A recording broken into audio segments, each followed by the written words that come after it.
El texto de hoy es un texto que nos permite conocer algo de los atributos de Dios. Los atributos de Dios son esas características muy particulares que la palabra nos enseña que tiene nuestro Dios.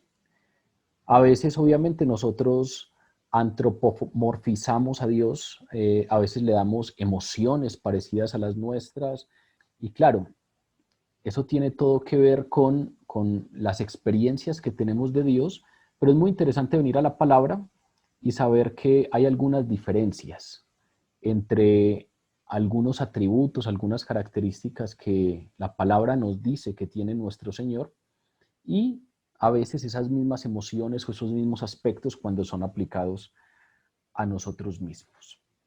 Por ejemplo, los seres humanos solemos perder el control de nuestras emociones.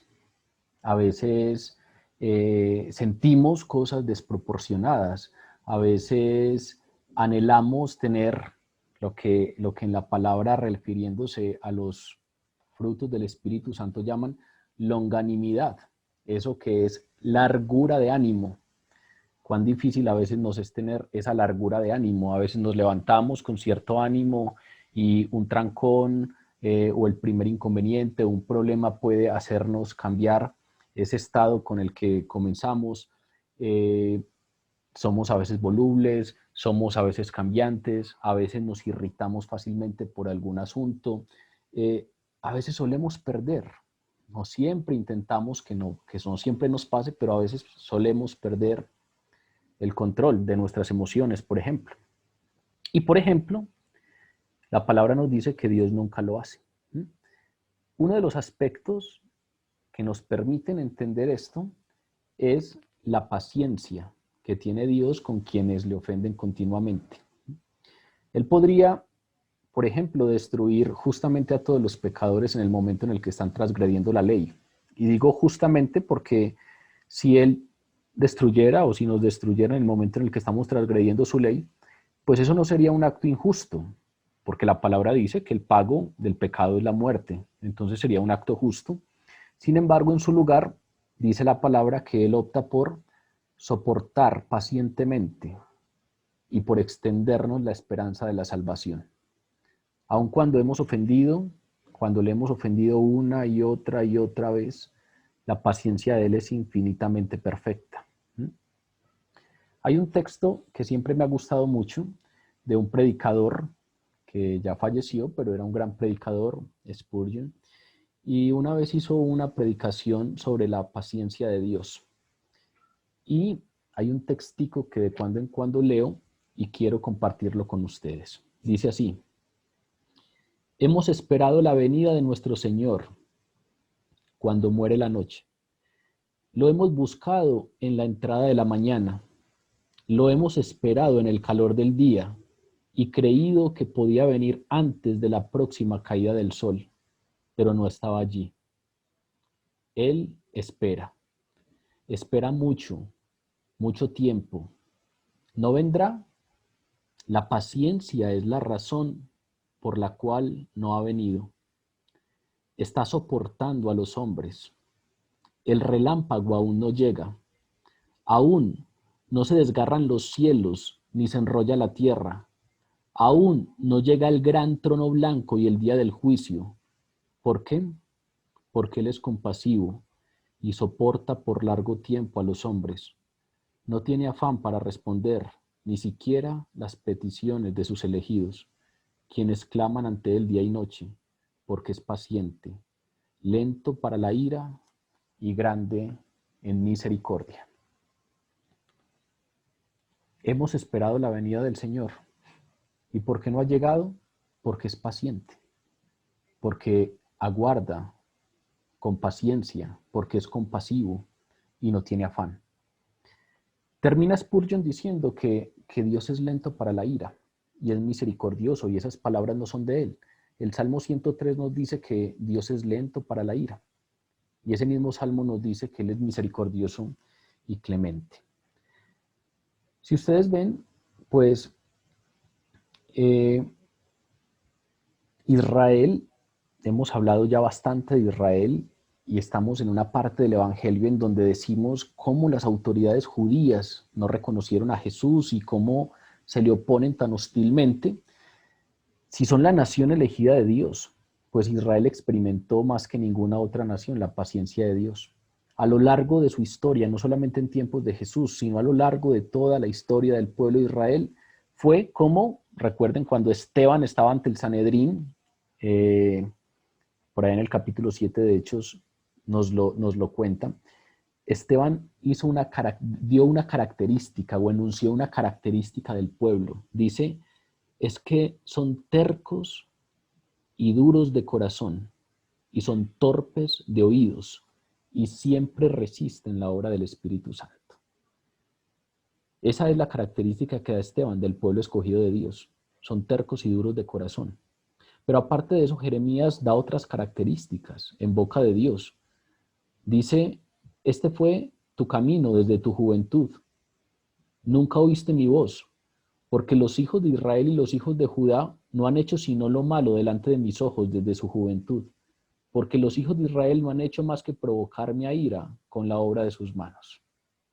Sin embargo, a pesar de todo esto que leemos en la palabra, a pesar de que Dios mismo, en boca de Dios mismo está el asunto de que no han hecho sino lo malo y que lo están provocando a ira, pues Dios es misericordioso y perdonaba continuamente la maldad y no los destruía y apartó muchas veces su ira y no despertó su enojo. Ese es un atributo muy interesante de Dios. Dios es paciente, es tardo para la ira y es grande en misericordia. El texto de hoy nos dice mucho acerca de eso, pero también nos lo dice en varios apartados del Evangelio. Tal vez el que ustedes más recuerden o el que posiblemente más pueden relacionar con este tema es aquella parábola que Jesús mismo contó, que aparece por ahí en el capítulo 13 de Lucas, que les dice que un hombre tenía una higuera que estaba plantada en su viña y él vino a buscar el fruto de esta higuera y no lo halló. Y entonces le dijo al viñador, llevo 3 años viniendo a buscar el fruto de esta higuera y no la hallo. Córtala. ¿Para qué vamos a inutilizar también la tierra? Ya que la higuera no da fruto, córtala. Pero entonces el viñador le respondió, Señor, déjala todavía un poco más, déjala este año. Yo voy a cavar alrededor de ella y voy a abonarla y voy a procurar que dé fruto. Y si da fruto, bien. Y si no, ya la cortarás después. Es como si ahí nos estuviera Jesús enseñando a través de una parábola ese atributo de Dios y cómo precisamente lo que vino a hacer Jesús, cual viñador, fue a abonarnos un poco, a seducirnos, a mostrarnos su camino o su propuesta de salvación, y es como si allí se reflejara claramente la paciencia de Dios. Ya la cortarás después. Sin embargo, esto no quiere decir que la paciencia de Dios no tenga límites. La palabra también nos dice que la paciencia de Dios con los pecadores al final se agotará. También nos dice que el tiempo de la paciencia de Dios tiene un límite. Y ese límite es el tiempo de vida para todos. Ese tiempo de vida puede ser largo o puede ser corto, pero es el único tiempo de la paciencia. El tiempo de la paciencia termina cuando exhalamos nuestro último aliento, cuando nuestra alma se separa de nuestro cuerpo, cuando morimos. Hasta ese último momento podemos venir delante de Dios y postrarnos a sus pies y reconocerle como nuestro Salvador. Pero después de ese momento ya no tendremos oportunidad. Y como no sabemos cuándo llegue ese último suspiro, pues finalmente solo este tiempo presente es el día de salvación. De eso vamos a conversar un poco hoy, y es muy probable que esa es la razón por la cual cuando les llegó la invitación al grupo de hoy, les llegó con un título muy particular que dice, caminen mientras tienen luz. Es una expresión directa del texto de hoy. Caminen mientras tienen luz, caminen mientras puedan, caminen mientras la paciencia de Dios todavía está, caminen mientras pueden encontrar al Señor, búsquenle mientras puede ser hallado, porque llegará el momento en el que no podrá ser hallado. Llegará el momento en el que la luz no estará con ustedes y por lo tanto no podrán caminar hacia ella. Los versículos entonces del 35 al 50, que son los versículos de los cuales conversaremos hoy, registran el llamamiento que hace Jesús, el llamamiento final, el último llamado que le hace Jesús a Israel. Ya ha sido despreciado, ya muchos de sus seguidores se han ido, pero Jesús continúa haciendo el llamado. Son como una especie de resumen de todo el ministerio público de Jesús. Jesús durante 3 años se ha presentado delante del pueblo como Mesías, ha corroborado sus afirmaciones enseñando con poder, con autoridad. Recuerden aquellos guardas del templo que no fueron capaces de arrestarlo.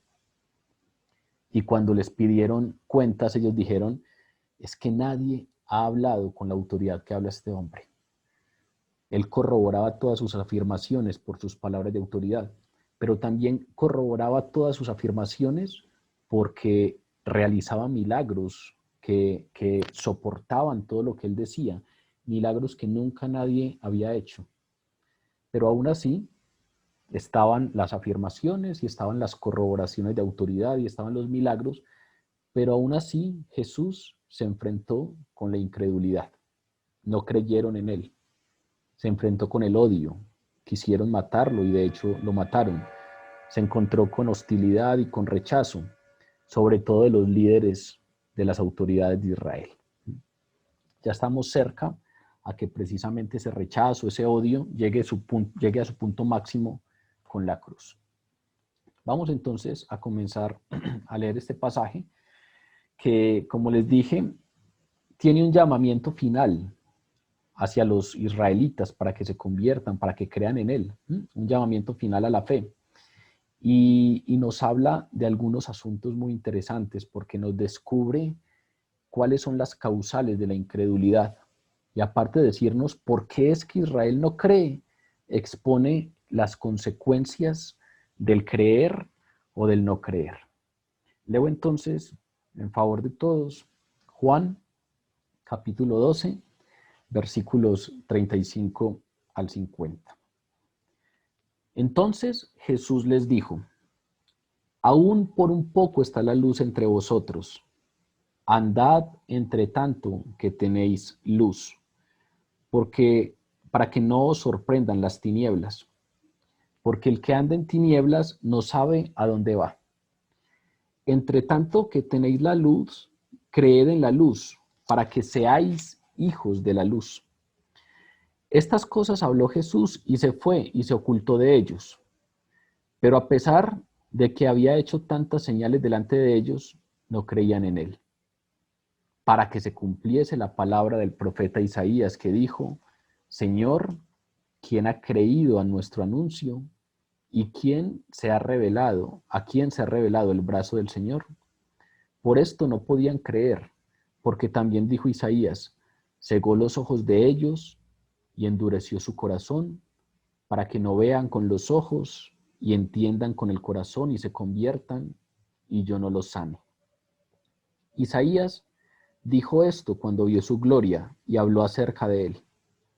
Con todo eso, aún de los gobernantes muchos creyeron en él, pero a causa de los fariseos no lo confesaban, para no ser expulsados de la sinagoga, porque amaban más la gloria de los hombres que la gloria de Dios. Jesús clamó y dijo, el que cree en mí, no cree en mí, sino en el que me envió. Y el que me ve, ve al que me envió. Yo, la luz, he venido al mundo para que todo aquel que cree en mí no perezca en tinieblas, no permanezca en tinieblas. Al que oye mis palabras y no las guarda, yo no le juzgo, porque no he venido a juzgar al mundo, sino a salvar al mundo. El que me rechaza y no recibe mis palabras, tiene quien le juzgue. La palabra que he hablado, ella le juzgará en el día postrero. Porque yo no he hablado por mi propia cuenta. El Padre que me envió, Él me dio mandamiento de lo que he de decir y de lo que he de hablar. y sé que su mandamiento es vida eterna.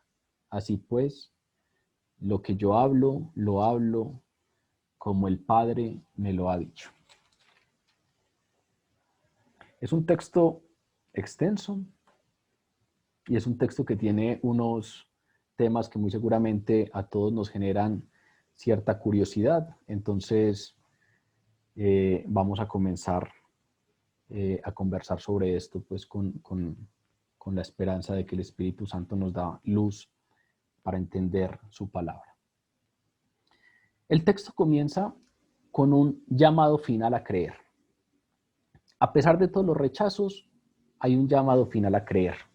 Dicen los primeros 2 versículos: entonces Jesús les dijo, aún por un poco tiempo está la luz entre vosotros, andad entre tanto que tenéis luz, para que no os sorprendan las tinieblas, porque el que anda en tinieblas no sabe a dónde va. Entre tanto que tenéis la luz, creed en la luz para que seáis hijos de luz. Estas cosas habló Jesús y se fue y se ocultó de ellos. Hay una expresión y esa expresión de Jesús termina con que la luz se va. Con ese la luz se va, termina el ministerio público de Jesús. Esas son, en el texto de Juan, esas son las últimas palabras en términos de invitación que hace Jesús. Si ustedes ven, después del versículo en el que terminamos, el versículo 50, ya comienza el capítulo 13, que nos va a empezar a narrar asuntos que pasan en la intimidad. Jesús lava los pies de sus discípulos, luego Jesús en ese aposento alto empieza a enseñarles a sus discípulos, anuncia su muerte, anuncia la negación de Pedro, nos cuenta que es el camino al Padre, pero vienen conversaciones que son íntimas. Aquí termina la exposición que hace Juan del ministerio público de Jesús. Y esa exposición que hace Juan termina precisamente con ese acto de Jesús. Él dice estas palabras y se va, y se oculta de ellos. ¿Qué es lo que les dice? Aún por poco tiempo está la luz entre vosotros. Andad entre tanto que tenéis luz, para que no os sorprendan las tinieblas, porque el que anda en tinieblas no sabe a dónde va. Entre tanto que tenéis la luz, creed en la luz para que seáis hijos de la luz. Recuerden que en la entrada triunfal a Jerusalén, cuando él entra en aquel asnillo, en aquel hijo de asna, había una excitación momentánea de la multitud que lo estaba saludando como Mesías, le dio la bienvenida como Mesías, pero lo veían como un Mesías con figura de rey terrenal, ya lo hemos hablado, como un líder militar poderoso que derrocaría a los romanos. Y también hemos estudiado que Jesús rechazó esos intentos forzados para hacerlo rey, para hacerlo un libertador político y militar. Pero en esa entrada triunfal todavía había una excitación hacia Jesús y lo recibieron como Mesías. Pero cuando Jesús comienza a hablar de morir, cuando Jesús empieza a hablar de la muerte, que fue lo que conversamos hace 8 días, el pueblo lo abandonó totalmente. No fueron capaces de entender el concepto de un Mesías asesinado. En su comprensión, en su idea que tenían de Mesías, no les cabía en la cabeza que pudieran armonizar la palabra Mesías con la palabra muerte. Si la palabra Mesías para ellos era el reino que no tiene fin, si la palabra Mesías para ellos era el reino victorioso y poderoso que no tendrá ocaso, que no tendrá fin, y entonces cómo viene alguien a hablarles de que es el Mesías, pero al mismo tiempo anuncia su muerte. Esas dos cosas no eran compatibles para ellos y entonces lo abandonaron totalmente. Cosa que incluso sus discípulos se tardaron en aceptar. Incluso a sus discípulos les costó dificultad poder armonizar esas dos ideas. Cuando él empezó a hablar de la muerte, las esperanzas de ellos se deshicieron, se dieron cuenta que entonces no, ese no era el que estaban esperando, y entonces dieron el veredicto final. Él era un impostor, no era el Hijo del Hombre real, no era el Mesías esperado. Y a pesar de ese rechazo En ese contexto es que Jesús habla, a pesar de ese rechazo, cuando ya la gente lo hace a un lado porque anuncia su muerte, en ese contexto de rechazo, Jesús extiende una última invitación. Jesús extiende en su amor intenso, en su amor insistente, la invitación final a reconocerlo como Señor y Salvador. Ahí hay un primer rasgo interesante de Dios. Ahí hay un primer rasgo que nos habla de la paciencia de Dios, y es esa intensidad en la invitación y esa insistencia en la invitación. Ya ha sido rechazado, ya han ordenado arrestarlo, ya han dicho todo el que le siga lo vamos a echar de la sinagoga, han dado la orden de que todo el que sepa dónde está él tiene que decir para que lo arresten. En diversas ocasiones se ha salvado porque ya la gente estaba cogiendo piedras para lanzárselas. Le tocó irse de Jerusalén porque su vida corría peligro, pero aún así, aquí hay una muestra de ese amor intenso e insistente por ellos, y hay una invitación final a que lo reconozcan. Pero la invitación que lanza esta vez es una invitación muy particular, porque es una invitación que no solamente expresaba el clamor de su corazón por la salvación de Israel, sino que también enviaba una advertencia. Aquí no solamente dicen, vengan y crean en mí, no solamente dice, estoy esperándolos, no solamente dice, yo soy el que estaban esperando, vengan, que puedo darles vida, vengan para que sean hijos de Dios, sino que también hay una advertencia, porque al hablar de su muerte inminente, Jesús les advierte a sus oyentes que por poco tiempo estaría la luz. Les advierte que Él estaría ahí por poco tiempo, una referencia a Él mismo como la luz del mundo y una referencia a su muerte. Y entonces les está diciendo que en poco tiempo se iría y las personas a las que había venido seguirían en la oscuridad. Recuerden cuando Juan presenta a Jesús, lo presenta como la luz que alumbró en las tinieblas, lo presenta como el lucero que alumbró en las tinieblas. Si ustedes van al primer capítulo de Juan, en el versículo 6, 7, 8, por ahí van a encontrar esas presentaciones que hace Juan de Jesús. Hubo un hombre enviado de Dios, el cual se llamaba Juan, está hablando de Juan el Bautista. Este vino por testimonio, para que diese testimonio de la luz, a fin de que todos creyesen por él. No era él la luz, sino para que diese testimonio de la luz. Está presentando a Juan el Bautista, pero a través de Juan el Bautista nos está presentando a Jesús. Nos está diciendo, Juan el Bautista no era la luz. Él vino para que todos creyesen por él en la luz, en aquella luz verdadera, dice el versículo 9, aquella luz verdadera que alumbra a todo hombre, venía a este mundo. La luz venía a este mundo que estaba en tinieblas. Ahora, cuando se acerca el desenlace final, Juan nos sigue hablando en ese mismo lenguaje. Habla precisamente de que por un poco más de tiempo la luz que había venido a este mundo, la luz estará entre vosotros. Y nos dice, anden, entre tanto tienen luz. En poco tiempo la luz se iría y las personas que estaban en tinieblas antes de que Él llegara y no habían creído en Él, seguirían en tinieblas. Y aquellas personas a las que Él había venido quedarían en la oscuridad. Por poco tiempo estará la luz entre ustedes. Jesús usó repetidas veces esa frase.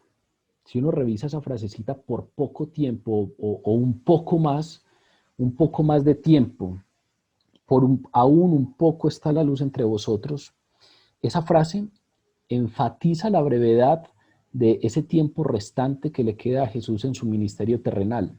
Y la ha dicho varias veces. Anteriormente se la había dicho a los judíos. Recuerden que les dijo, todavía un poco de tiempo estaré con vosotros e iré al que me envió. Un poco más de tiempo. La brevedad de lo que queda. En la última cena, en la noche anterior a su muerte, le dijo a sus discípulos: hijitos, aún estaré con vosotros un poco. Me buscaréis, pero como dije a los judíos, así os digo ahora a vosotros: a donde voy, vosotros no podréis ir. Y aparte de eso, después les dice: y todavía un poco, y me veréis, y de nuevo un poco, y me veréis, porque voy al Padre. Esa expresión un poco siempre nos habla de eso tan poquito que queda de ese ministerio terrenal de Jesús, de la proximidad que él siente a su muerte y posterior ascensión al cielo. Jesús sabía que quedaba un tiempo breve para que las personas oyeran y respondieran. Y entonces también sabía que el día de salvación se desvanecía y la oscuridad se acercaba, porque el tiempo que tenían para que se apropiaran de la luz se estaba acabando. Y quienes no se apropiaran de la luz la perderían. Vean que es una invitación que también tiene una advertencia. Es una invitación que nos habla de la paciencia de Dios, que nos habla del amor insistente de Dios, pero también nos habla de cuidado. No postergue mucho porque hay un límite. Todavía por un poco está la luz entre ustedes, pero intenten caminar, búsquenle mientras está la luz para que no los encuentren las tinieblas. Aquí hay una invitación, pero hay una invitación con una advertencia. Jesús, aparte de invitarlos, está exhortando a sus oyentes a andar entre tanto que tienen la luz, para que no los sorprendan las tinieblas, porque quien anda en tinieblas no sabe a dónde va. ¿De dónde sale esta idea? Para que la desmenucemos un poco. Para nosotros tal vez ese asunto no es tan relevante, pues porque nosotros somos de la era de la energía eléctrica, en donde podemos, no solamente de la era de la energía eléctrica, sino que también somos urbanos. Entonces nosotros podemos salir fácilmente por la noche y aunque haya unas zonas un poquitico más oscuras que otras, pues en términos generales es difícil que digamos nos perdimos. Ustedes recuerdan, hace mucho tiempo no se va la luz así en un sector entero, pero yo recuerdo que cuando era pequeño, pues me tocaron varias épocas de racionamiento energético y entonces se iba la luz en sectores enteros. Y era impresionante uno darse cuenta realmente de lo que estaba haciendo el alumbrado público, de lo que hacía la luz de las viviendas. Uno salía a la calle y realmente había penumbra. Pero aparte de esa sensación, también los que suelen estar en el campo, los que han estado en el campo, en alguna noche en donde no haya luna o donde la luna no esté muy brillante, también podrán entender lo que es ese asunto de que haya unas tinieblas totales, de que estemos caminando en la penumbra total. Antes de que existiera la energía eléctrica, pues las personas solo viajaban a la luz del día, madrugaban bastante cuando iban de un lugar a otro. ¿Por qué? Porque viajaban alumbrados por la luz del día. La idea era que no los cogiera la noche estando fuera. La idea era calcular el tiempo de viaje para que cuando cayera la noche ya hubiesen llegado, o al menos hubiesen llegado a un lugar intermedio, porque solamente se viajaba de día, a la luz del día. La única forma para evitar perderse en la oscuridad era tener luz que me permitiera ver el camino y saber por dónde me dirigía. Asimismo, la única forma para evitar perderse en la oscuridad espiritual era que entre tanto tenían la luz, creer en la luz. Antes de que cayera la noche, antes de que se fuera la luz, creyeran en la luz. La promesa que hay aquí es que aquellos que crean en la luz serán hijos de la luz e irradiarán la luz de la gloria de Dios en el mundo que está en oscuridad. Dicen, entre tanto que tenéis la luz, creed en la luz, para que seáis hijos de la luz. Hay una promesa, aparte de la invitación y aparte de la advertencia, hay una promesa. Todos los que crean en la luz serán hijos de la luz. Podrán reflejar esa misma luz que el Señor reflejaba. Aquí entonces hay una verdad aleccionadora, una lección que nos da Jesús, y es que hay una invitación, pero también hay un momento en el cual la luz se va y hay algunos que quedan en tinieblas.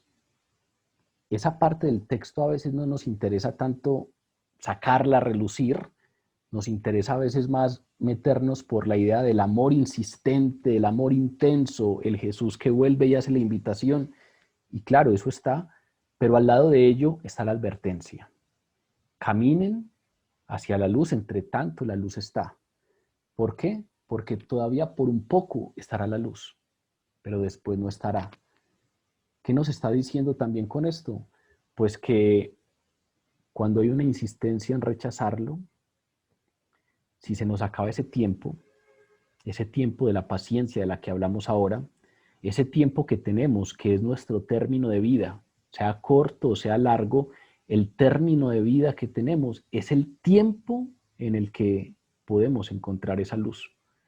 Y si ese tiempo se nos acaba, y si ese tiempo sin darnos cuenta llega a su fin, pues resulta que también nos dice que los que creyeron serán hijos de la luz, pero que los que no, pues no tendrán parte en la gracia de Dios y serán juzgados. En el Salmo 81, Dios se lamenta un poco por su pueblo diciendo esto. Pero mi pueblo no oyó mi voz, e Israel no me quiso a mí. Los dejé, por tanto, a la dureza de su corazón, y caminaron en sus propios consejos.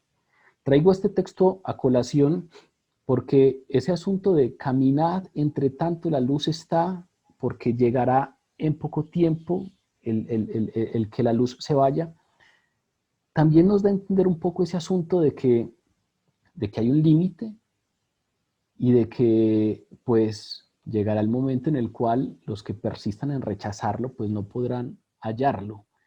Y esa parte es muy complicada de entenderla, esa parte a veces es más difícil meterla en esas características del Dios en el que creemos o del Dios en el que queremos creer. El Salmo 81 nos dice, ese es uno de los atributos divinos. Mi pueblo no oyó mi voz, e Israel no me quiso. ¿Y entonces qué? Los dejé a la dureza de su corazón y caminaron en sus propios consejos. Pero Oseas, el profeta Oseas, dice algo que al menos a mí me parece más impactante. O el profeta Oseas registra una declaración divina que a mí siempre me ha parecido espeluznante. Y es que dice, Efraín es dado a los ídolos, déjalo. Efraín es el pueblo del norte, Efraín es una de las tribus de Israel. Y en algún momento en el profeta Oseas, Dios dice, Efraín es dado a los ídolos. Es decir, está yéndose a otros dioses, está buscando otros dioses aparte de mí. Es dado a los ídolos, déjalo. Ese es un punto complicado, ese es ese punto que a veces nos cuesta hasta dónde va esa soberanía de Dios, hasta dónde va la responsabilidad divina.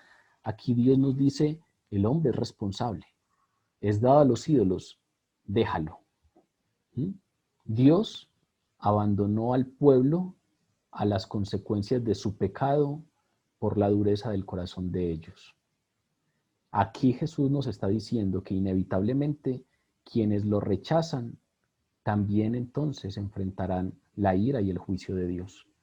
Dios es paciente y nos invita insistentemente porque su amor es intenso e insistente, pero quienes le rechazan, quienes persisten en rechazarlo, pues enfrentarán la ira y el juicio divino. La declaración de Juan, con la que termina estos versículos, estas cosas habló Jesús y se fue y se ocultó de ellos, marca precisamente, como les decía, ese clímax, ese punto trágico, el punto más trágico del ministerio público del Señor en Israel. Es como si se pusiera en escena lo que él estaba diciendo. La luz estará un poquito de tiempo más y se irá. El sol de la oportunidad ya se había puesto. Estas cosas habló Jesús y se fue, y se ocultó de ellos. Y si uno revisa el ministerio terrenal de Jesús, nunca más volvió a hablar en público de esta manera, haciendo la invitación para que creyeran en él. Es como si dijera, insisto intensamente en que crean en mí, porque solamente queda un poquito de tiempo. Y apenas terminó de decirlo, se fue. Y esa invitación a la que ya se estaban acostumbrando, no volvieron a escucharla. Ese tal vez es el punto trágico del ministerio público del Señor en Israel. El punto en el cual tenemos que conocer el amor de Dios y la paciencia de Dios, pero también tenemos que conocer el límite y el punto a partir del cual ese día de salvación termina. Aquí se nos está ilustrando de una manera muy interesante. Jesús habló estas cosas y se fue, y se ocultó de ellos. Es como si esas advertencias del Señor estuvieran a punto de cumplirse. Esas advertencias cuando les dice, yo me voy y me buscaréis, pero en vuestro pecado moriréis, porque a donde yo voy vosotros no podéis ir. O cuando les decía, no me veréis hasta que digáis bendito el que viene en el nombre del Señor. Me iré y no me volveráis a ver hasta que vuelva en gloria. Como que todas esas advertencias que a ellos les parecían carreta estaban a punto de cumplirse. Ya lo buscarían y no lo encontrarían. Ya no lo verían más. Ya esas invitaciones a las que se estaban acostumbrando no las volverían a escuchar. A diferencia de situaciones anteriores, esta vez Jesús se esconde conscientemente de las personas y estaba ejecutando precisamente la advertencia que pronunció. A pesar de la evidencia incontrovertible, a pesar de las afirmaciones y a pesar de los milagros, los judíos habían concluido que Jesús no era el Mesías y entonces iban a ejecutarlo por impostor. Y esa fue la última invitación que recibieron. Lo que resta del texto es una explicación que nos da Juan, una explicación bíblica acerca del rechazo de Israel. Jesús dijo esto y se fue, y no vuelve a hablar en público. A continuación, vamos a leer una explicación que nos da Juan de por qué Israel le rechazó, porque a pesar de la insistencia, le rechazaron. Las causas de la incredulidad. Dice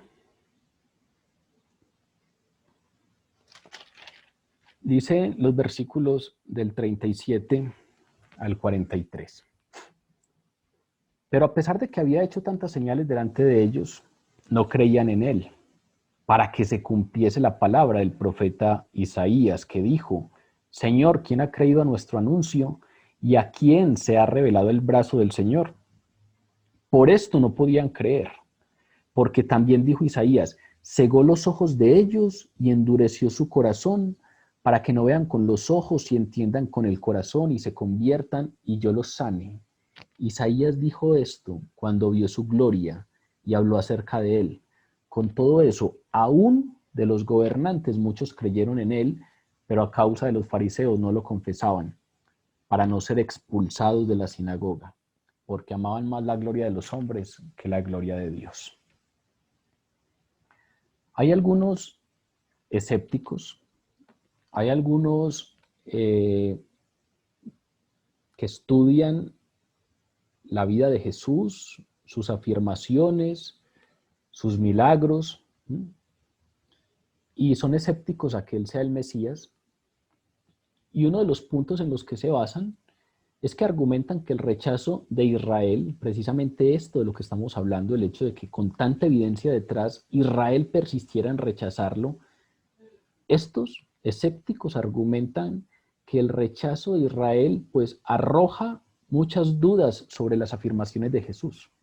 Es decir, les parece increíble que la mayoría del pueblo judío y que especialmente los líderes religiosos que eran expertos en el texto del Antiguo Testamento hubieran podido pasar por alto las implicaciones de las afirmaciones de Jesús, hubieran podido pasar por alto todo este cumplimiento de profecías que hay en la figura de Jesús, hubiesen podido pasar por alto sus milagros Y entonces les parece que es muy poco creíble que un hombre venga y haga semejantes milagros y las autoridades no le crean. Es muy poco creíble que alguien venga y afirme las cosas que afirmó Jesús, pero al mismo tiempo sea capaz de hacer los milagros que hizo y las autoridades, o al menos la mayoría del pueblo, no le crean.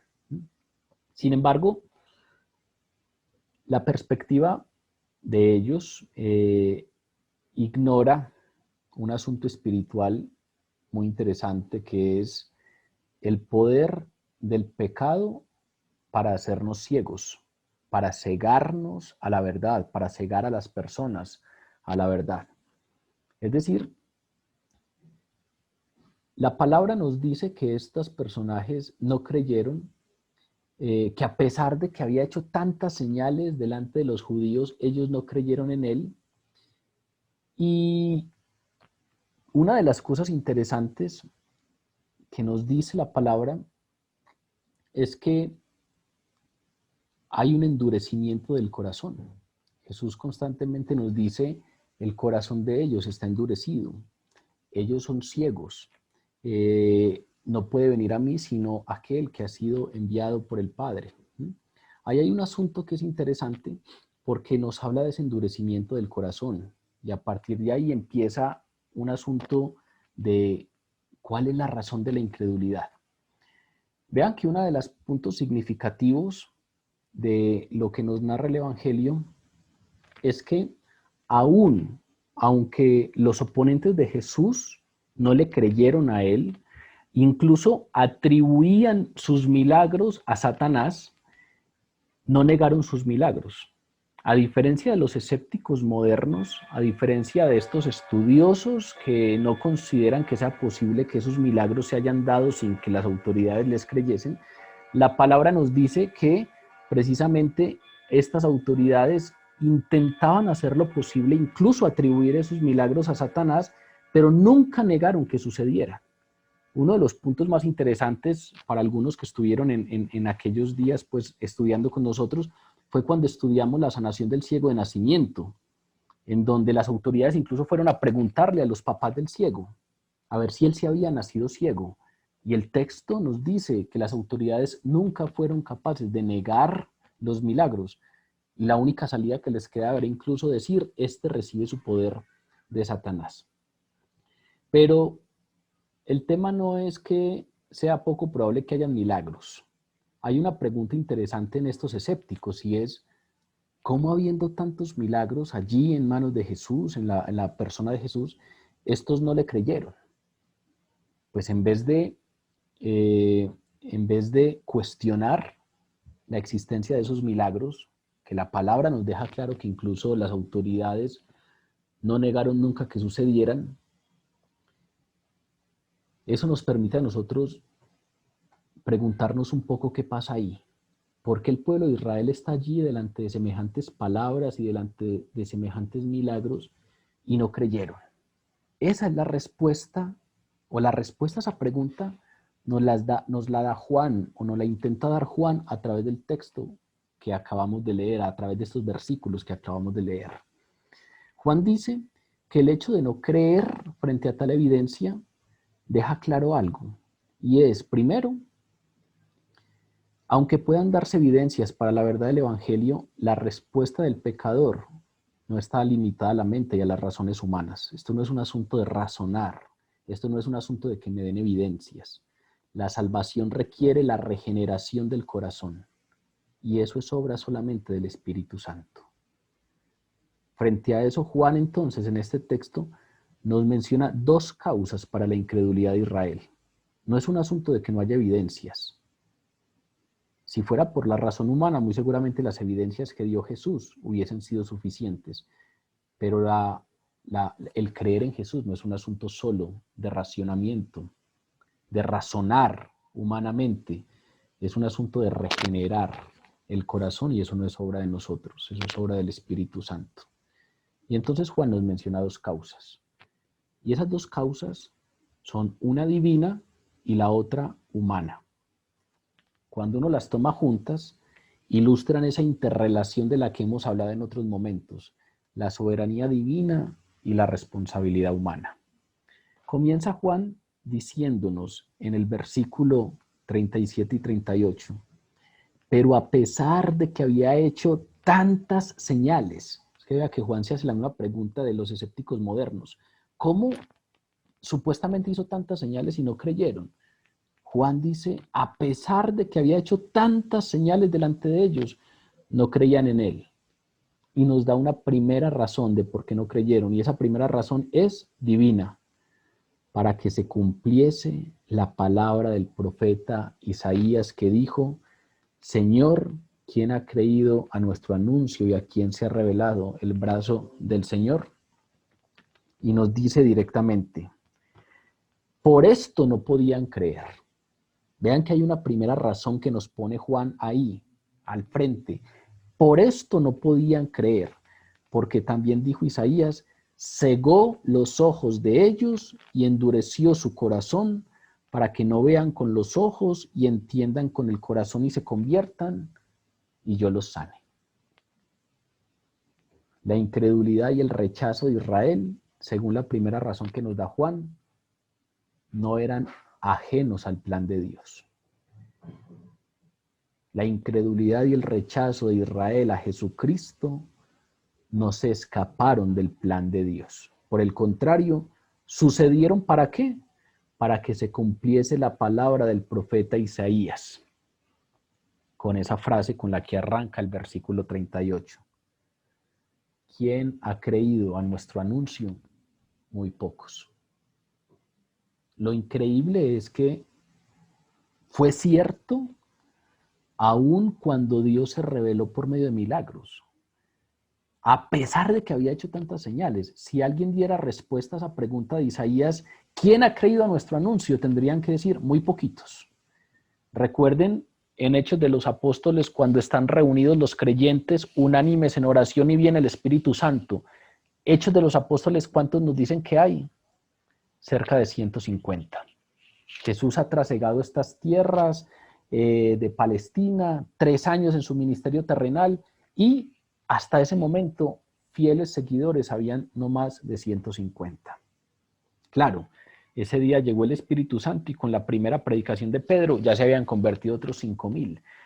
Pero hasta ese momento los que creyeron al anuncio fueron muy pocos, a pesar de que Dios se había revelado con milagros sorprendentes. ¿Cuál es entonces la razón de que muy pocos creyeran, sabiendo que Dios se había revelado de esa manera? Pues dice la palabra, cegó los ojos de ellos y endureció su corazón para que no vean con los ojos y entiendan con el corazón y se conviertan y Él los sane. Si uno revisa esta respuesta de Juan, pues nos está diciendo que no solo estaba previsto el rechazo de Israel a Jesús, sino que era parte del plan de salvación.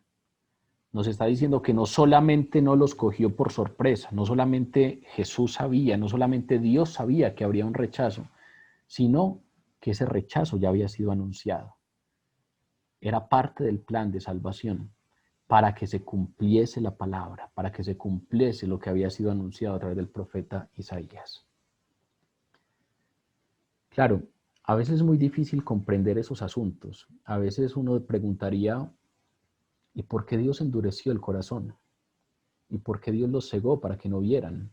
¿O por qué Dios ya sabía entonces lo que iba a pasar? Recuerden esa pregunta final de César hace 8 días. Entonces Dios ya sabía que Adán y Eva iban a pecar. Muy seguramente sí, porque estamos delante de un Dios omnisciente.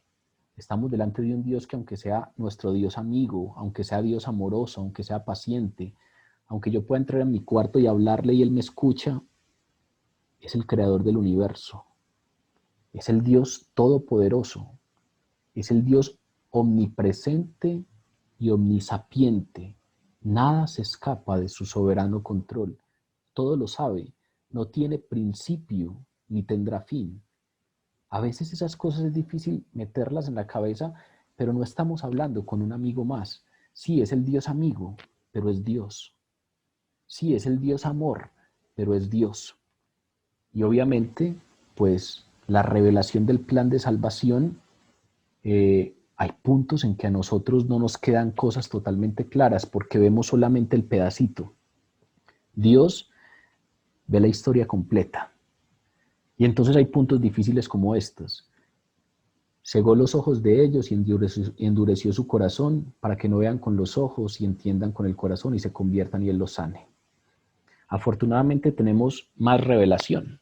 Afortunadamente, además del Evangelio de Juan, tenemos otra parte de la revelación. Por ejemplo, Pablo en Romanos nos enseña que Dios en su gracia permitió este endurecimiento y ha traído bien de este rechazo. En Romanos 11:11, Pablo nos dice que por la transgresión de Israel, por el endurecimiento de Israel, vino la salvación a los gentiles. Es decir, nosotros, que no somos judíos, finalmente creemos y el evangelio nos alcanzó por el endurecimiento parcial que llegó a los judíos. El plan de Dios no puede frustrarse por el acto de algunos pecadores. Esto, de este endurecimiento, nos lo dice Juan, tiene todo que ver con el plan de Dios. Entonces vean que hay una primera pregunta, hay una primera respuesta de Juan dura, hay una primera respuesta de Juan que uno dice, tan difícil esto, no me cuadra del todo. ¿Cómo así que Dios cegó para que ellos no se conviertan? ¿Cómo así que Dios endureció para que no los sane? Afortunadamente después Pablo nos dice, Él permitió esto para bien, para mucha vida, para que la salvación llegara a los gentiles. Pero antes de pasar a la segunda respuesta, que esa no es la única que nos da Juan, ya viene la otra parte que es la humana. Antes de pasar a esa segunda respuesta, hay un asunto muy interesante en esta respuesta que hay acá, que no quiero que pasemos de largo por allí. Juan inserta un pie de página muy importante. No hemos leído el versículo 41. Después de que dice, cegó los ojos de ellos y endureció su corazón para que no vean con los ojos y entiendan con el corazón y se conviertan y yo los sane, Juan nos pone ahí una notica. Isaías dijo esto cuando vio su gloria y habló acerca de él. Es decir, Juan nos dice que esta declaración de Isaías, de que cegó los ojos y endureció su corazón, Isaías la entendió cuando vio su gloria y cuando habló acerca de él. Y entonces ahí hay una revelación de una verdad importante. Lo primero, las palabras que está citando Juan de Isaías hacen referencia al llamamiento de Isaías, que lo encontramos en el capítulo 6 de Isaías. Es un texto fascinante, es un texto en el cual el profeta nos narra cómo fue que fue llamado al ministerio profético. Y es una visión divina que tiene Isaías. Y aquí Juan nos está diciendo, Isaías dijo esto cuando vio su gloria, la gloria de Jesús, y habló acerca de él. ¿Habló acerca de quién? De Jesús. Entonces lo primero es que Juan nos está diciendo que aquella visión divina que tuvo Isaías cuando fue llamado, allí estaba Jesús. Juan aquí una de las cosas que nos está diciendo es, Jesús es Dios. Jesús no solo es el Mesías, Jesús no es solo este que pasó por aquí 3 años, Jesús es Dios mismo. Aquel al que vio el profeta Isaías en su llamamiento es Dios. Por eso pone esta notica, es Jesús. Por eso pone esta notica. Isaías dijo esto cuando vio su gloria. Voy a leerles un poco de este llamamiento de Isaías. En el año en que murió el rey Usías, vi yo, Isaías, al Señor, sentado sobre un trono alto y sublime, y sus faldas llenaban el templo. Ahí nos está hablando de que Él es el Todopoderoso. En el antiguo, en los tiempos de Isaías, se solía dar enfrentamientos entre ejércitos, y los generales de los ejércitos tenían un cinto pegado aquí en el torso, una especie de cinturón grueso. Y entonces, cuando un ejército derrotaba al otro, el general del ejército victorioso iba y cogía al general del ejército derrotado le cortaba la cabeza normalmente y cogía ese cinto o ese cinturón y se lo cosía debajo del cinturón de él. Y entonces cuando él iba a la guerra ya no solamente tenía un cinturón, sino que tenía dos. El de él, el de su ejército, y el del ejército al que había vencido. Y entonces cuando dos ejércitos se encontraban para pelear, se revisaba cuántos cintos tenía el general de ese ejército, porque el número de cinturones que tuviera o de cintos que tuviera daban una idea de cuán poderoso es ese ejército, daban una idea de a cuántos han vencido. Y aquí lo que nos dice Isaías es que habían unos cintos que se cosieron uno debajo del otro, y en algún momento dejaron de ser cintos, dejaron de ser cinturones a convertirse en faldas, porque ya eran muchos, y no solamente eran faldas que cubrían unos pies, sino que nos dice, en el año en que murió el rey Usías, vi yo al Señor sentado sobre un trono alto y sublime, y sus faldas llenaban el templo. Nos da una primera idea y es, si cogiéramos esa idea de los ejércitos a través del poder visto en el número de cintos, el poder del Señor es tal que sus faldas llenan el templo. Y por encima de él había serafines, y cada uno tenía 6 alas, y con 2 cubrían su rostro, y con 2 cubrían sus pies, y con 2 volaban. Con 2 cubrían su rostro, porque no podían mirar de frente a Dios. Con 2 cubrían sus pies para tapar sus miserias de Dios, y con 2 volaban porque estaban por encima de nosotros. Y el uno al otro daba voces diciendo, Santo, Santo, Santo es el Señor. Toda la tierra está llena de su gloria. Y los quiciales de las puertas se estremecieron a la voz del que clamaba, y la casa se llenó de humo. ¿Qué decían aquellos querubines? Santo, Santo, Santo. Y las faldas llenaban el templo. Es el Todopoderoso, el Santo, Santo, Santo. Esto es importante porque hace 8 días hablamos. Somos pecadores y Él es santo. Y sin santidad nadie verá a Dios. Y lo santo y lo profano no pueden estar en el mismo lugar. La única manera de que nosotros podamos estar delante del Santo, Santo, Santo, es porque nos cubre la sangre de Jesucristo, que siendo justo murió por nosotros, y su justicia entonces nos alcanza. Y podemos ser presentados como justos porque Él nos ha justificado. Vean lo que hace Isaías. Nosotros a veces venimos delante de la presencia de Dios y simplemente Él es nuestro amigo, Él es nuestro ser cercano, y todo eso está muy bien. Pero vean lo que hace Isaías. Entonces dije, ay de mí que soy muerto. ¿Qué tenía Isaías? Conciencia de la muerte. El pago del pecado es la muerte. Él sabía que él era pecador, y entonces, estando en la presencia de Dios, lo primero que hace es decir, ay de mí, soy muerto. ¿Por qué? Porque siendo hombre inmundo de labios y habitando en medio de un pueblo que tiene labios inmundos, han visto mis ojos al Rey, al Dios de los ejércitos.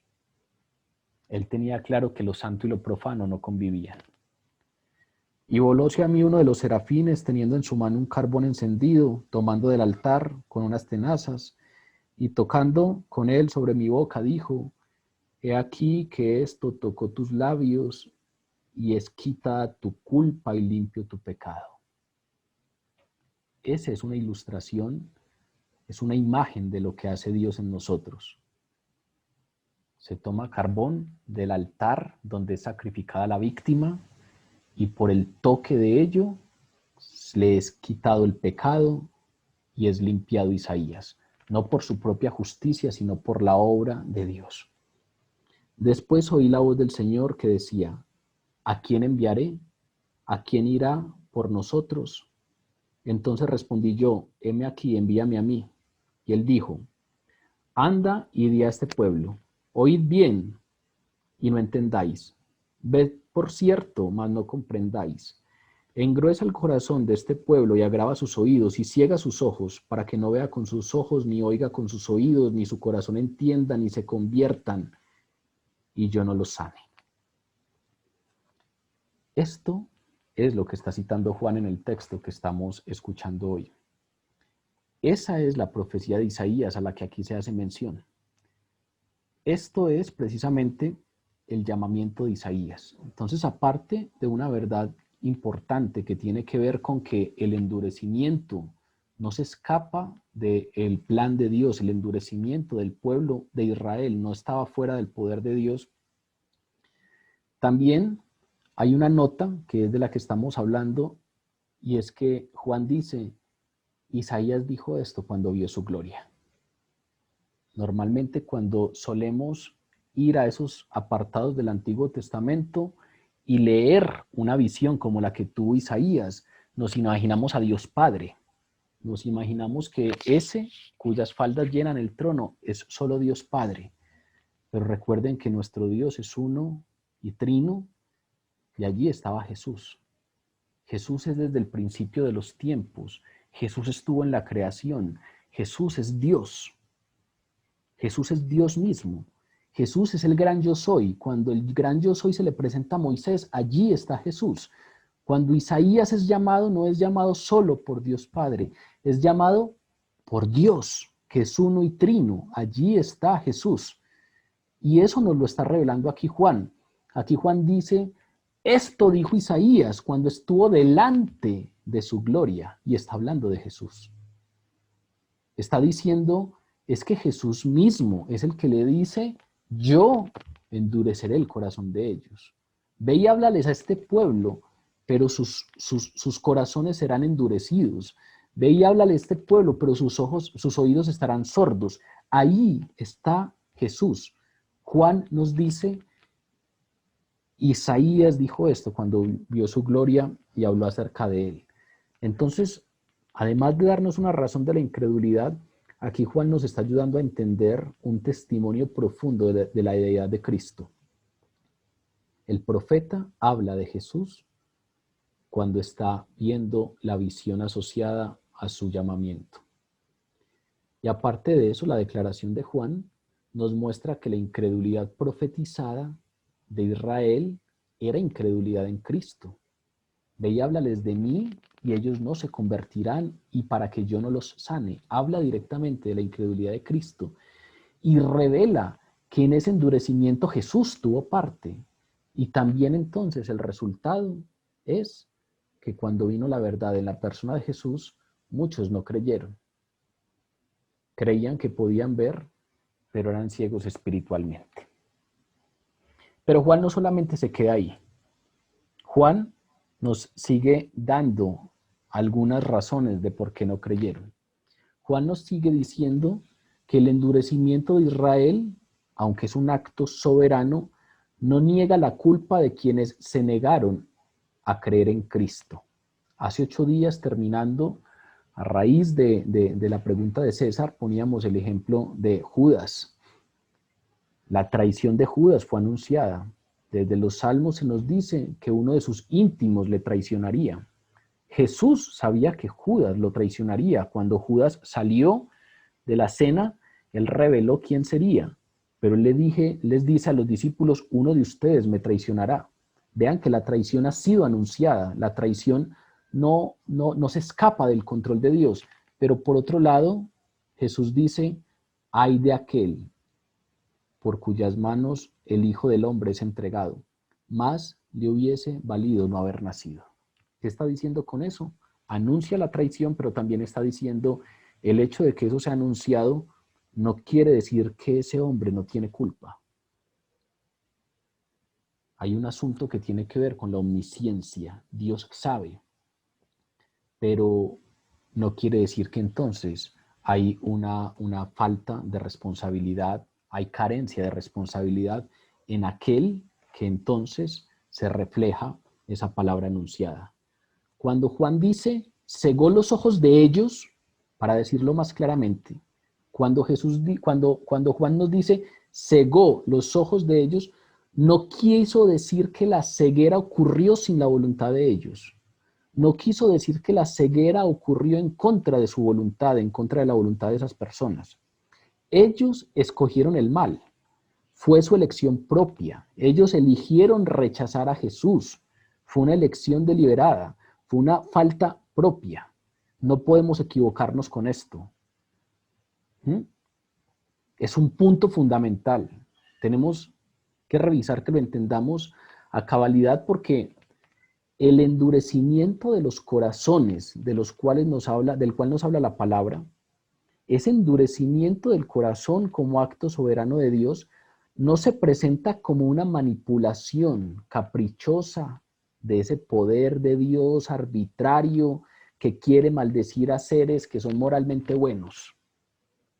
No quiere decir que hay unos seres moralmente neutrales o buenos y que hay un capricho manipulador de ese omnipoder, de ese todopoderoso que viene y entonces arbitrariamente manipula las situaciones y termina maldiciendo o termina condenando al castigo eterno a seres que no se lo merecen. No. Cuando hablamos de ese acto soberano, estamos hablando de una condenación santa y justa de un pueblo culpable.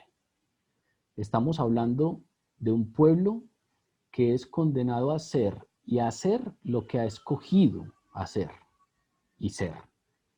Aquí lo que nos está diciendo Juan es que quienes persisten en endurecer su corazón hacia Dios pueden encontrarse finalmente con que Dios ha endurecido sus corazones. Dios sabía de antemano qué es lo que iba a pasar, Dios sabía de antemano qué es lo que ellos iban a elegir y finalmente, pues, ellos terminan endureciendo su corazón y han sido endurecidos por Dios. Yo sé que suena ahí como un rompecabezas raro de palabras, pero tal vez el mejor apartado de la palabra que nos permite entender esto es ese testimonio histórico del trato que Dios tuvo con el faraón de Egipto, que nos permite entender este principio. Cuando uno lee esos primeros capítulos del Éxodo, empezando pues desde el capítulo 7, en donde Dios manda a Moisés a que vaya delante del faraón y le diga que deje salir al pueblo, seguramente todos conocemos ese texto, seguramente hemos visto incluso películas en Semana Santa, etc. Si se leen con detalle esos capítulos, se van a dar cuenta que se dice 10 veces que Dios endureció el corazón del faraón, pero también se dice 10 veces que el faraón endureció su propio corazón. Voy a leerles algunos ejemplos.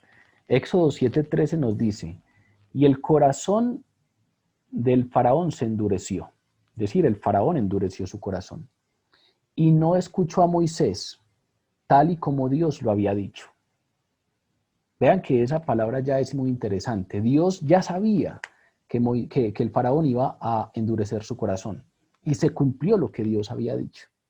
Pero el que endureció su corazón, según la palabra, fue el faraón. Entonces, Dios dijo a Moisés, el corazón del faraón está endurecido y no quiere dejar ir a mi pueblo. El faraón endureció su corazón y no quiere dejar ir al pueblo. Pero hay en otros momentos en que nos dicen más directamente que fue el faraón. Por ejemplo, en el Éxodo capítulo 8, versículo 15 nos dice, pero viendo Faraón que le había dado reposo, endureció su corazón y no los quiso escuchar, como Dios lo había dicho. Vean que hay ahí una repetición constante de él endureció su corazón, tal y como Dios lo había dicho. Pero si nos vamos más atrás, Éxodo capítulo 4, versículo 21, dice lo siguiente. Y dijo Dios a Moisés, cuando hayas vuelto a Egipto, ahí ni siquiera Moisés había ido a Egipto, apenas iba a ser enviado, cuando hayas vuelto a Egipto, mira que hagas delante de Faraón todas las maravillas que he puesto en tu mano. Pero yo endureceré el corazón del Faraón, de modo que no dejará ir a mi pueblo. Éxodo 7, versículo 1. Dios dijo a Moisés: mira, yo te he constituido Dios para Faraón y tu hermano Aarón será tu profeta. Tú dirás todas las cosas que yo te mande y Aarón tu hermano hablará a Faraón para que deje ir de su tierra a los hijos de Israel. Pero yo endureceré el corazón del Faraón y multiplicaré en la tierra de Egipto mis señales y mis maravillas. Ahí hay un asunto entonces en donde nos dicen, Dios conoce qué es lo que va a pasar, Dios a través de ese endurecimiento los entrega, como cuando leímos lo que dice Efraín: Efraín es dado a los ídolos, déjalo. Se han ensimismado en sus pecados, déjalo. Aquí nos están diciendo, sí, es Dios el que permite que eso pase, es Dios el que permite que ese corazón sea endurecido, pero el hombre no está falto de responsabilidad frente a ese asunto. Por eso siempre lo ejemplificamos con Judas. Cuando hablamos de Judas, hay algo anunciado, Dios lo conoce, pero no hay falta de responsabilidad allí. No estamos hablando de un trato arbitrario del poder que pasa por encima de las voluntades humanas y entonces aquellos que no quieren endurecer su corazón igual se ven endurecidos porque Dios arbitrariamente lo hizo. No, aquí estamos hablando que Dios en su conocimiento, en su omnisciencia, sabe quiénes van a endurecer su corazón y permite y los deja en ese endurecimiento. Y eso no es un acto manipulador en contra de la voluntad, sino que es un acto santo y justo, porque están entonces conforme a lo que han elegido. Uno de los textos evangelísticos más claros del Antiguo Testamento es uno precisamente del profeta Isaías, en el que exclama: busquen al Señor mientras se deje encontrar. Llámenlo mientras esté cercano. Ese asunto del endurecimiento es como si lo que nos estuvieran diciendo es: los corazones se endurecen porque nosotros preferimos rechazar a Dios, pero Dios está ahí, insistentemente. Dios está ahí haciendo su invitación. Pero llega un momento en el que esa paciencia se agota, llega un momento en el que el día de la salvación culmina, llega un momento en el que el tiempo de vida cesa y entonces simplemente nos deja. Y lo que obtenemos es lo que nosotros merecemos por nuestras elecciones. Busquen al Señor mientras se deje encontrar. Ese endurecimiento precisamente habla de una propuesta de Dios para hacer que nuestros corazones dejen de estar duros. La palabra dice: y vendrás a mí y serás mi pueblo y yo seré tu Dios, y aquel corazón duro que tienes como la roca, yo lo volveré en un corazón blando, tan blando como la blanda carne.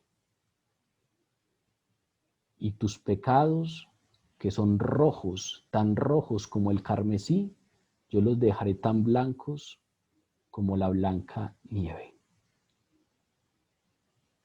El endurecimiento del corazón puede ser subsanado por Dios, que Él es el que regenera nuestro corazón a través de la obra del Espíritu Santo. Pero llega un momento, dice la palabra, en que la luz se irá. Aquí nos están hablando de un momento en el que la luz se fue. ¿Y por qué no creyeron a pesar de tantos milagros? Pues nos dice la palabra, porque sus corazones estaban endurecidos. Y esos corazones endurecidos, Dios sabía que iban a pasar y lo anunció previamente. Dice el versículo 42, con todo esto aún de los gobernantes muchos creyeron en él, pero a causa de los fariseos no lo confesaban para no ser expulsados de la sinagoga, porque amaban más la gloria de los hombres que la gloria de Dios. Juan utiliza esta ilustración para darnos esa segunda respuesta. El hombre es responsable. La elección personal en el rechazo a Jesucristo se ilustra claramente en que los gobernantes pudieron creer en él. Es decir, no hay un endurecimiento de la nación en términos de que ninguno de Israel, si quisiera, hubiera podido creer. No. Vean que aquí Juan nos está diciendo, algunos incluso de los líderes creyeron. No solamente del pueblo, aún de los líderes, algunos creyeron en él. lograron reconocer que detrás de esos milagros realmente estaba el Mesías. Pero también a través de esto nos dice, vean qué tan endurecidos tenían el corazón. Pero a causa de los fariseos no lo confesaban. Creían, tenían convicciones claras, sabían que ese era el que habían estado esperando, pero no lo confesaban. ¿Por qué? Porque temían ser expulsados de la sinagoga. Y en el versículo 43, Juan nos habla de la responsabilidad humana. Porque amaban más la gloria de los hombres que la gloria de Dios. Vean esa respuesta que a veces es difícil para nosotros. ¿Por qué Jesús fue rechazado? ¿Por qué Israel no creyó? Y les mencioné que incluso algunos escépticos hoy se hacen esa pregunta, algunos estudiosos modernos aún hoy se hacen esa pregunta. Juan aquí nos da la respuesta. Y lo primero que nos dice es, nada se escapa del poder de Dios. Nada se escapa del plan divino. Todo lo que pasó, Dios sabía que así iba a pasar y Él lo permitió. Fue anunciado por el profeta Isaías. A Jesús eso no lo cogió por sorpresa, es que Jesús es Dios. Jesús estaba en aquella visión de Isaías cuando Él fue llamado. Jesús es ese Dios cuya gloria llena el templo y delante del cual los serafines se inclinan y dicen, santo, santo, santo es el Señor. Ahí está Dios, ahí está Jesús, que es Dios. Nada escapa de su control. En su soberanía Dios así lo permitió. ¿Por qué lo permitió? Para la expansión del mensaje de salvación. Primero era solo un pueblo, pero ese mensaje llegaría a las naciones enteras. Pero Juan no se queda solamente con ese pedazo, para que no terminemos pensando que Dios manipula las voluntades de sus criaturas y entonces las dirige hacia el mal, las dirige hacia que se resistan a su obrar y las dirige hacia el rechazo de su Hijo. Aquí, para terminar la idea, Juan nos dice, con todo eso, muchos, aún de los gobernantes, creyeron en él, pero su corazón estaba desviado. No lo confesaban porque no querían ser expulsados de la sinagoga. Ya sabemos qué es lo que implica ser expulsado de la sinagoga. Ser expulsado de la sinagoga en un pueblo como Israel significa la eliminación de la vida social y la vida religiosa. Quien confesara a Jesús como Mesías quedaba eliminado de la vida social y religiosa del pueblo. Y ellos amaban más la gloria de los hombres que la gloria de Dios. Tenían evidencia y lograron ver esa evidencia, pero su corazón estaba desviado por elección propia. Vean que Juan nos lo dice, es que ellos amaban más ser reconocidos por los hombres, amaban más el pago que les daban, amaban más el dinero que les llegaba, amaban más las comodidades materiales que tenían, amaban más que los alabaran, amaban más que les dieran los principales lugares en las reuniones públicas, amaban más la vanagloria que les daban las personas, amaban más todo esto que la gloria de Dios. Y por lo tanto, entonces, no creyeron. Los versículos finales del 44 al 50 nos dicen, Jesús clamó y dijo, el que cree en mí no cree en mí, sino en el que me envió. Y el que me ve al que me envió.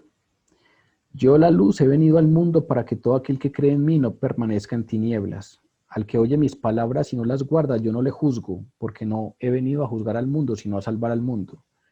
El que me rechaza y no recibe mis palabras, tiene quien le juzgue la palabra que he hablado. Ella le juzgará en el día postrero. Porque yo no he hablado por mi cuenta propia. El Padre que me envió, Él me dio mandamiento de lo que he de decir y de lo que he de hablar. Y sé que su mandamiento es vida eterna, así pues, lo que yo hablo, lo hablo como el Padre me lo ha dicho.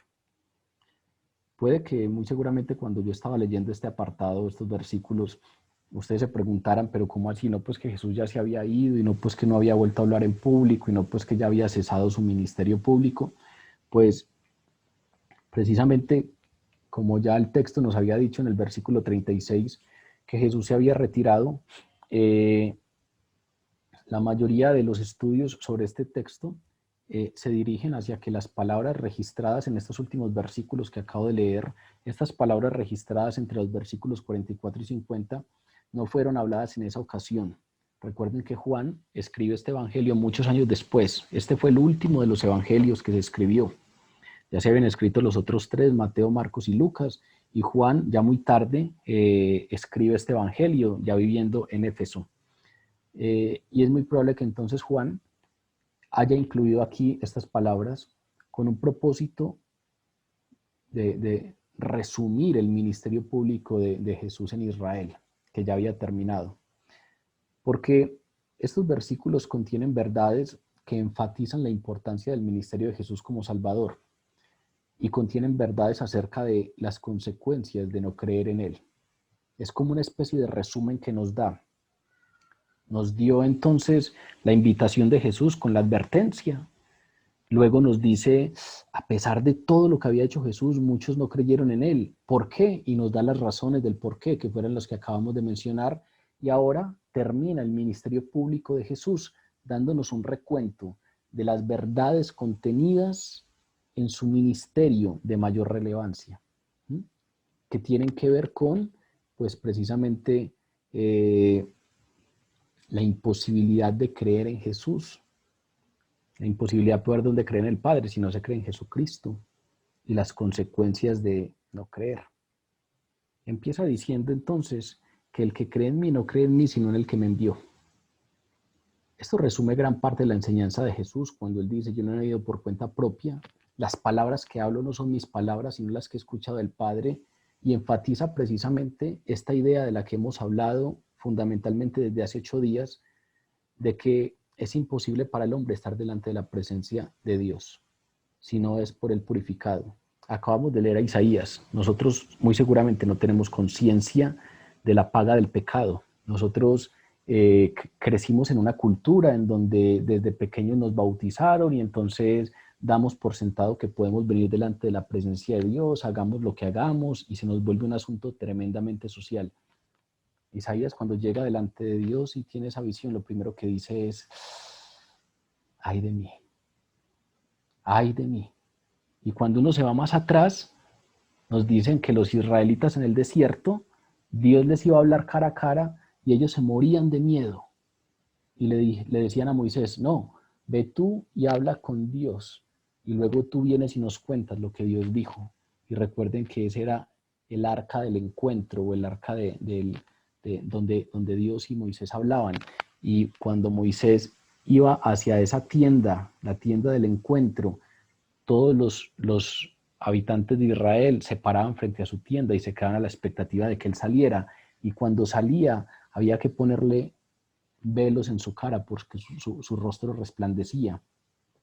Pero eso nos da a entender una reverencia inmensa frente a Dios, entender que es santo, santo, santo, entender que es todopoderoso, y esa reverencia que tienen el pueblo de Israel, Isaías, aquí a veces a nosotros nos cuesta darle sentido a la cruz porque no tenemos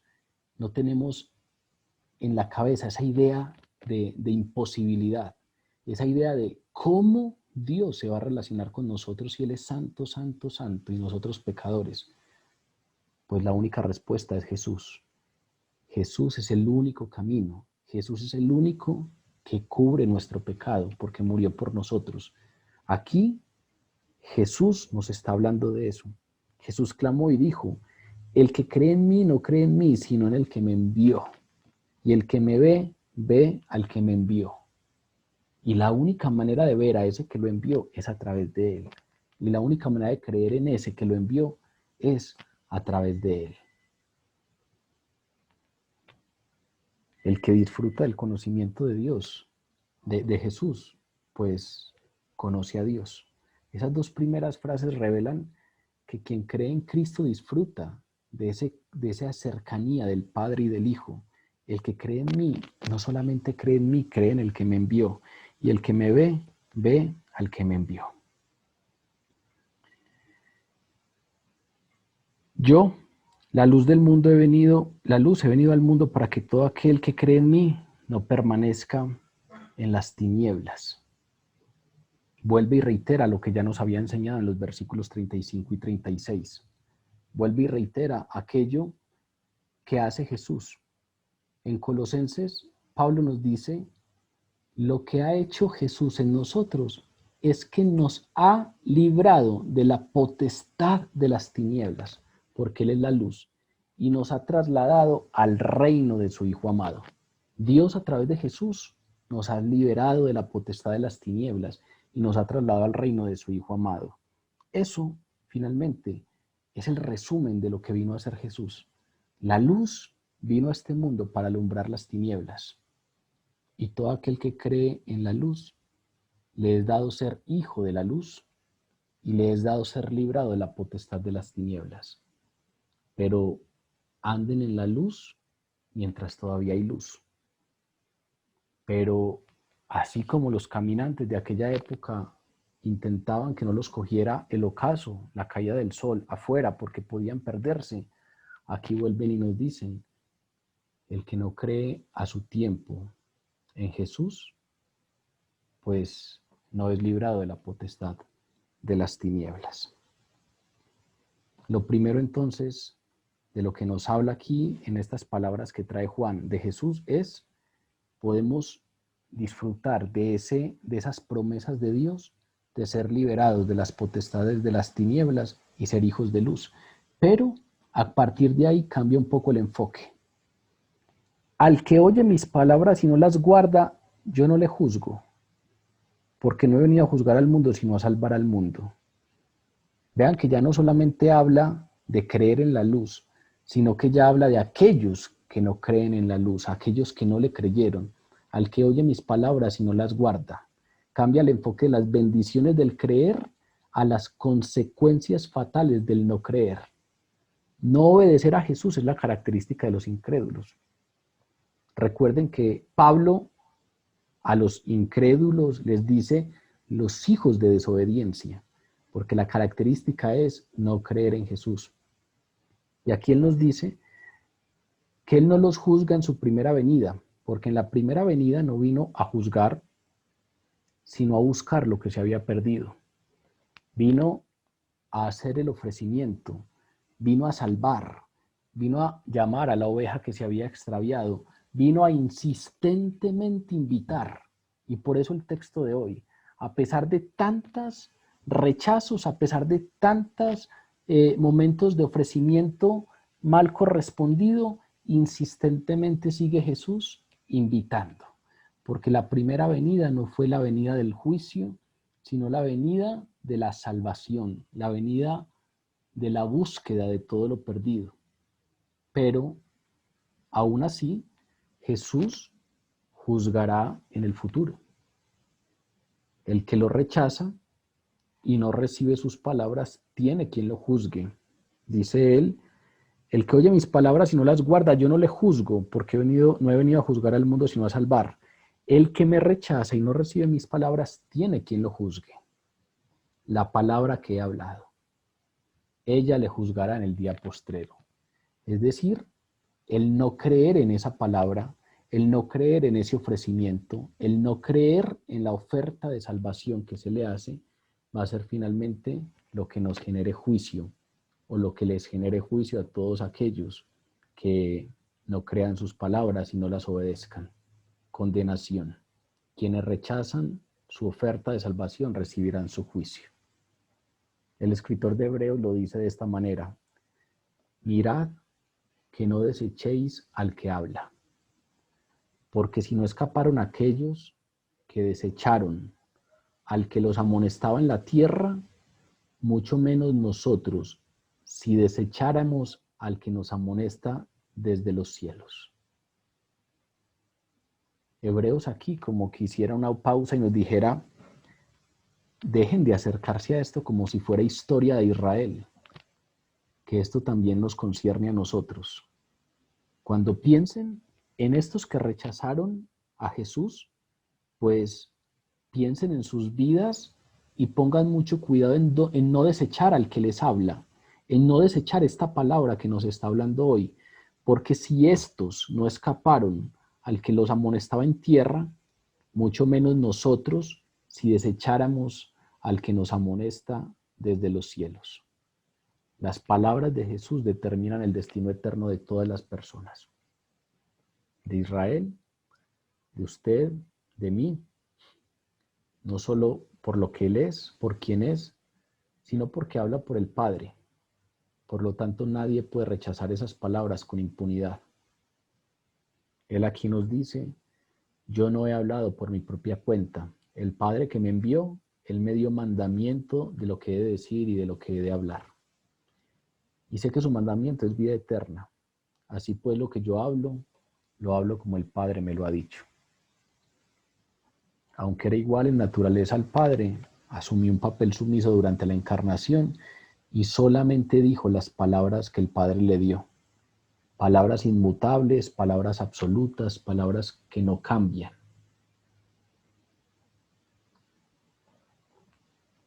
Este texto nos habla de la paciencia, pero también nos da la advertencia de qué pasa si no aceptamos ese ofrecimiento.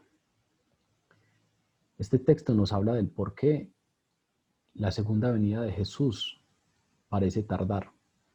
Y la respuesta es, Dios en su amor y en su misericordia espera pacientemente que muchos se conviertan, porque el tiempo de salvación tiene un límite.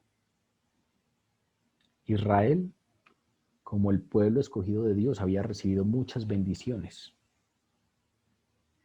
Romanos nos dice, o Pablo en la carta a los Romanos nos dice que de los israelitas era la adopción, la gloria, el pacto, la promulgación de la ley, el culto, las promesas.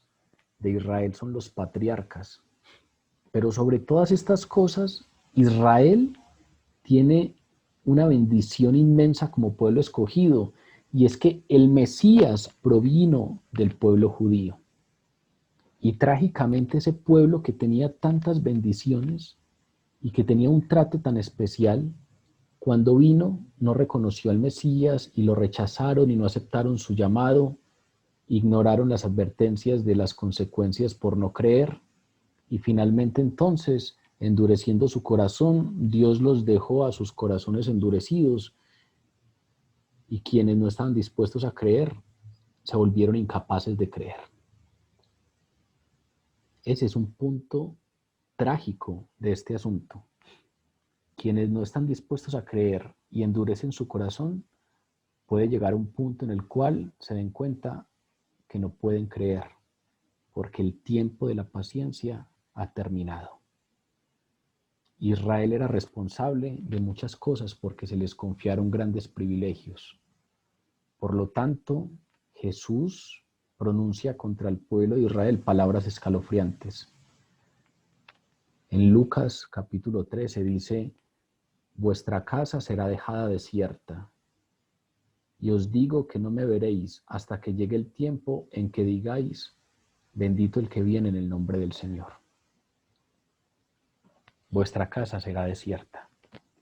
Una generación después de que Jesús dijo esto, los romanos acabaron con Jerusalén. Destruyeron la ciudad, destruyeron el pueblo, los judíos se esparcieron por el mundo hasta el día de hoy. Pero la historia no termina allí porque Dios, por su paciencia y por su gran amor, nos dice la palabra, y lo hemos estudiado anteriormente, redimirá a su pueblo, redimirá un día al remanente de su pueblo escogido, e Israel será salvo. Estos que le rechazaron, en algún momento le reconocerán y serán salvos.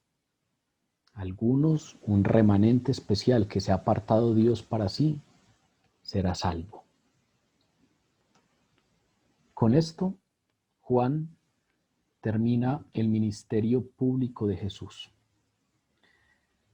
Con esto, Juan termina estas palabras que son dirigidas en invitación de salvación al pueblo, y arrancará entonces a hablarnos de unos momentos más íntimos. Nos hablará de, obviamente, la pasión de Jesús, su juicio arreglado, su muerte. Pero aquí con este último texto de su ministerio público, nos trae una invitación y a la vez una advertencia. Hoy hemos entonces estudiado un poco acerca de la paciencia de Dios. Hoy hemos hablado de que es un Dios tardo para la ira y grande en misericordia. Hoy hemos hablado de un Dios que es omnisciente y omnisapiente. No hay nada que se escape de su conocimiento, no hay nada que se escape de su control soberano. Dios, entonces, sabe lo que pasará, pero también nos dice la palabra que eso no nos hace a nosotros irresponsables. También nos dice la palabra que el endurecimiento del corazón es parte nuestra y Dios ha dejado a algunos en ese endurecimiento de corazón. La invitación entonces de hoy es muy directa. La invitación de Jesús, en palabras de Isaías, es: busquen al Señor mientras se deje encontrar. Llámenlo mientras está cercano. El ofrecimiento está ahí, pero no necesariamente siempre estará. Caminen en la luz mientras la luz está, porque llegará el momento en que la luz no esté y entonces serán prisioneros de las tinieblas. Llámenlo mientras está cercano, porque no siempre estará cercano. No posponga el día de salvación. Muy seguramente entonces, esta palabra no es una palabra solamente relacionada con lo que pasó en aquella época y no es una palabra solamente para entender la razón por la cual muchos judíos no creyeron en Jesús, sino que seguramente es una palabra de invitación y de advertencia al mismo tiempo hacia nosotros. Entonces Jesús dijo, dice el texto con el que empezamos hoy, aún por poco tiempo la luz está entre vosotros. Andad entre tanto que tenéis la luz, para que no os sorprendan las tinieblas, porque el que anda en tinieblas no sabe a dónde va. Entre tanto que tenéis la luz, creed en la luz, para que seáis hijos de la luz. El llamado al arrepentimiento es hoy. El llamado a entregarle la vida al Señor es hoy. Andad, entre tanto tenéis la luz. Busquen al Señor mientras se deje encontrar. Llámenlo mientras esté cercano. Hoy nos acostamos y no sabemos cuántos de nosotros mañana abriremos los ojos. Como dice la palabra, de aquel que construyó una gran torre y acumuló muchos cultivos allí, trigo, y ya tenía con qué vivir el resto de su día, de su vida. Y entonces se dice a sí mismo, siéntate y reposa y descansa y disfruta. Pero dice Jesús, ¿y qué pasará, oh insensato, si esta misma noche vienen a pedirte tu alma? A veces no somos conscientes del término de nuestros días. Aún un poco, es muy probable que ese tiempo sea cortico. David le oraba al Señor, hazme entender el término de mis días para que crezcan sabiduría.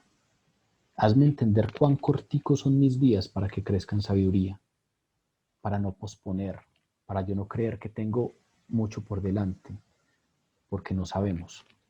Hoy hay una invitación, pero también una advertencia. La paciencia de Dios está mientras el término del llamado de salvación esté. Pero según lo que habla Jesús, solo un poco tiempo estaré. Ese término, por muy corto o muy largo que sea el periodo de nuestra vida, es un poco tiempo y el llamado de salvación es hoy. No solamente para nosotros, sino para muchos que están a nuestro alrededor.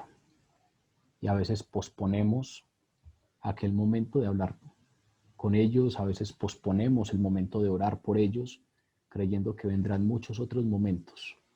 Pero aún por poco está la luz entre vosotros. Andad entre tanto que tenéis luz.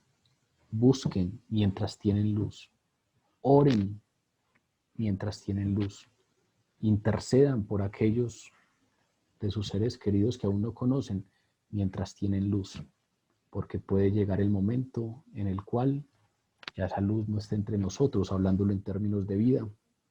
Y entonces, a partir de ahí, pues, si no creímos, nos haremos merecedores del juicio y el castigo eterno. Vamos a orar.